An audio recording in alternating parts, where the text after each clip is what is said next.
राधे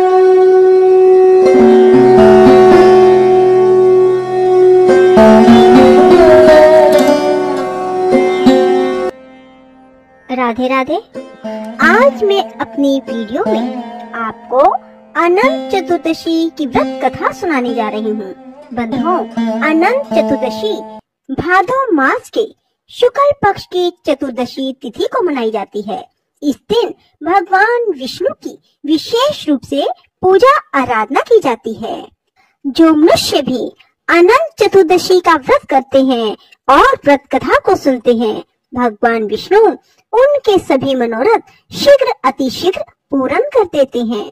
बंधुओं, पूर्ण विश्वास सच्ची श्रद्धा के साथ ही अनंत चतुर्दशी का व्रत करें और कथा सुने। प्राचीन काल में सुमंत नाम का एक नेक तपस्वी ब्राह्मण था। उसकी पत्नी का नाम दीक्षा था। उसकी एक परम सुंदरी, धर्मपरायण तथा ज्योतिर्मयी कन्या थी जिसका नाम सुशीला था। सुशीला जब बड़ी हुई तो उसकी माता दीक्षा की मृत्यु हो गई। पत्नी के मरने के बाद सुमंत ने कर्कशा नाम की स्त्री से दूसरा विवाह कर लिया। सुशीला का विवाह ब्राह्मण सुमंत ने कौंडिन्य ऋषि के साथ कर दिया।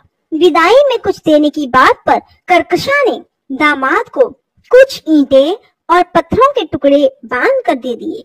कौंडिन्य ऋषि दुखी हो अपनी पत्नी को लेकर अपने आश्रम की ओर चल दिए, परंतु रास्ते में ही रात हो गई।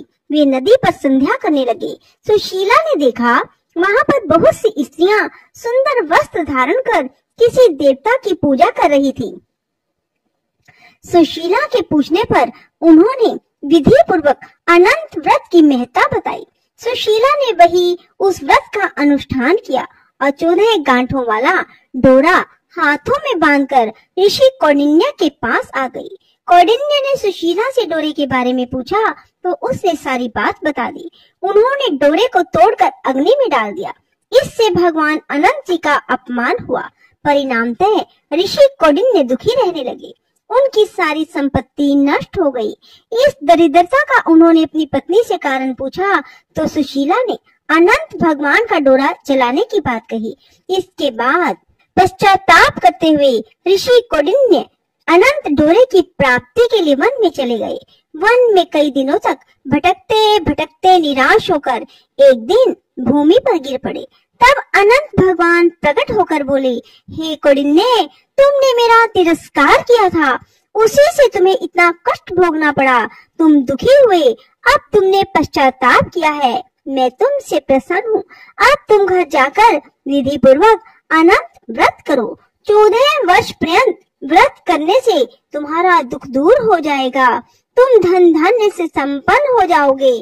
कौंडिन्य ने वैसा ही किया और उन्हें सारे क्लेशों से मुक्ति मिल गई।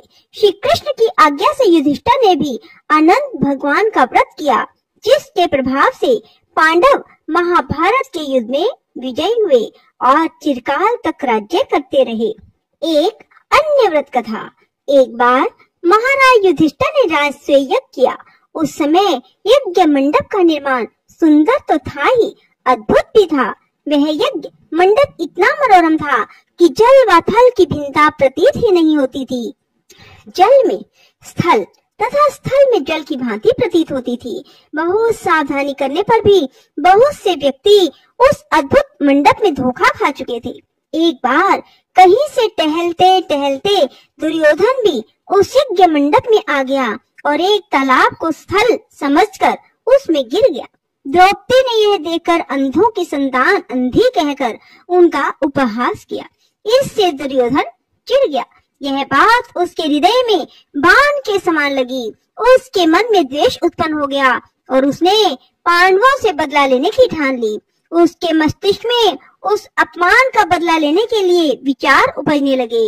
उसने बदला लेने के लिए पांडवों को द्यूत क्रीड़ा में हराकर उस अपमान का बदला लेने की सोची। उसने पांडवों को जुए में पराजित कर दिया। पराजित होने पर प्रतिज्ञा अनुसार पांडवों को 12 वर्ष के लिए वनवास भोगना पड़ा। वन में रहते हुए पांडव अनेक कष्ट सहते रहे। एक दिन भगवान कृष्ण जब मिलने आए तब युधिष्ठिर ने उनसे अपना दुख कहा और दुख दूर करने का उपाय पूछा।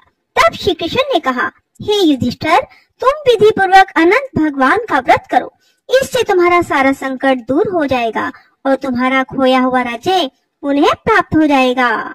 इसलिए बंधुओं, अनंत भगवान का व्रत करने से मनुष्य के सभी दुख दूर हो जाते हैं। अनंत भगवान की पूजा करें और अनंत सुख की प्राप्ति करें। बोलो अनंत भगवान की जय, विष्णु भगवान की जय।